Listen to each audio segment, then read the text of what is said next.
When we keep having to have thousands upon thousands of American troops scattered throughout the world, especially throughout the Middle East, doing missions that have nothing to do with our national security, we dilute our own national security capacity. Because while those troops are there, they're not training on high-intensity warfare with Russia or with China, for example, if that should ever be necessary.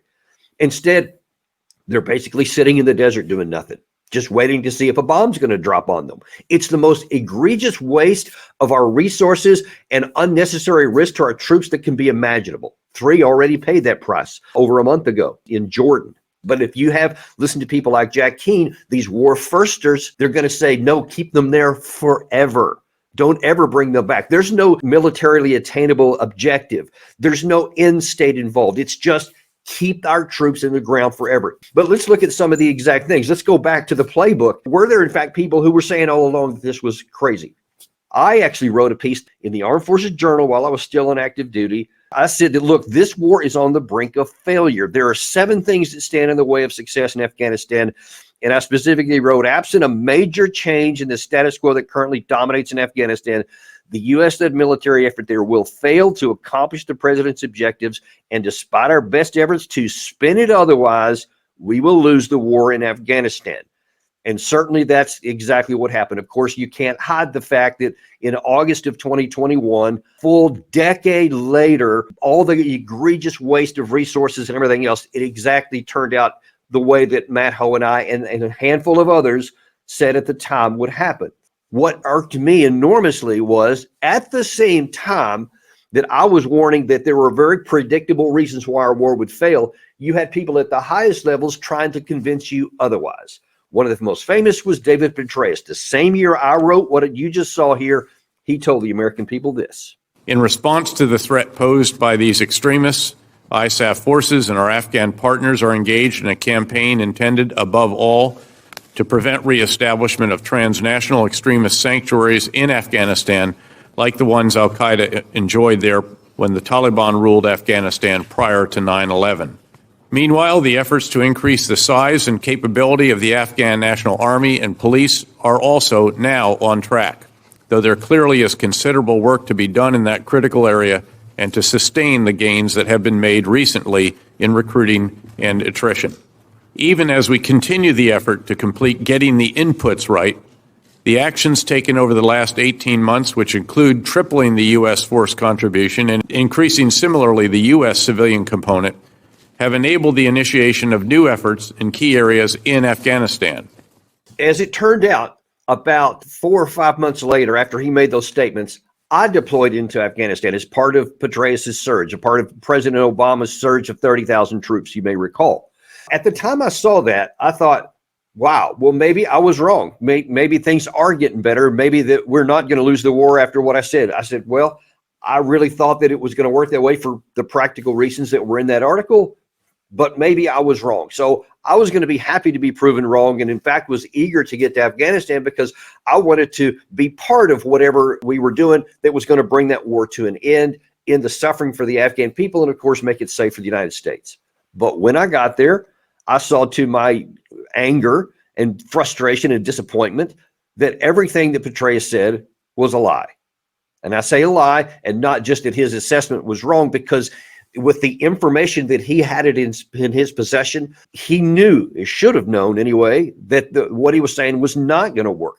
That I don't know if he was just hoping that later on things would change. I can't get into his mind. I can tell you, though, absolutely for a fact that what he said was wrong. And in fact, the longer that I served on that 1-year deployment, the angrier and angrier I got, because I saw that American men were dying and having their limbs blown off and devastated for the rest of their life over a lie.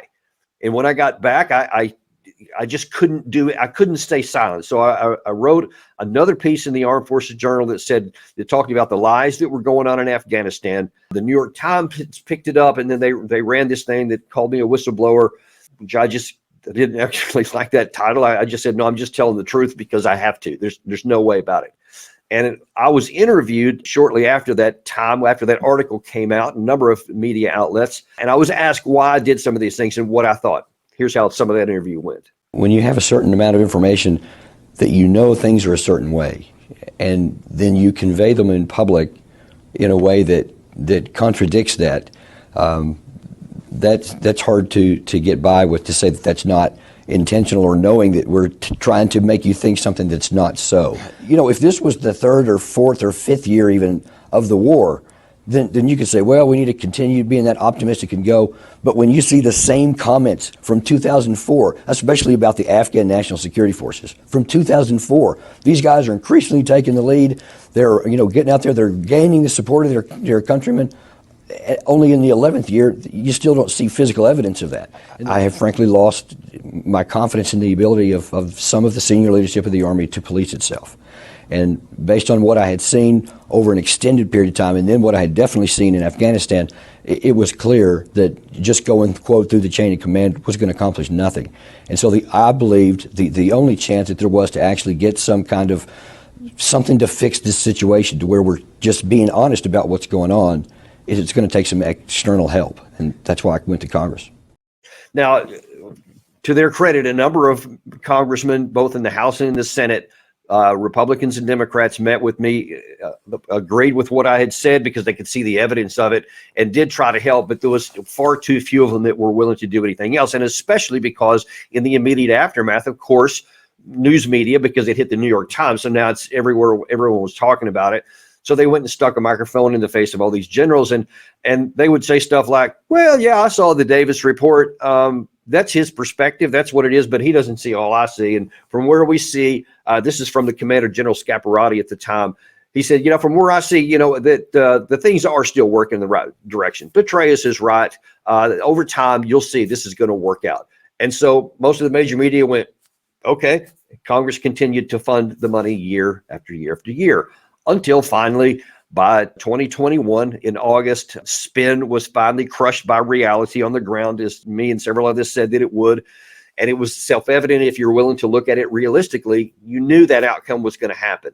And because you had seen the fragility of the Afghan government, you've seen the incapacity of the Afghan military, despite all the billions of dollars we put in there to try to build them up to be a self-sustaining group, which was allegedly always the case, they fell apart and it finally collapsed. Well, naturally, who's the major media going to go to find out what happened and what the reasons were?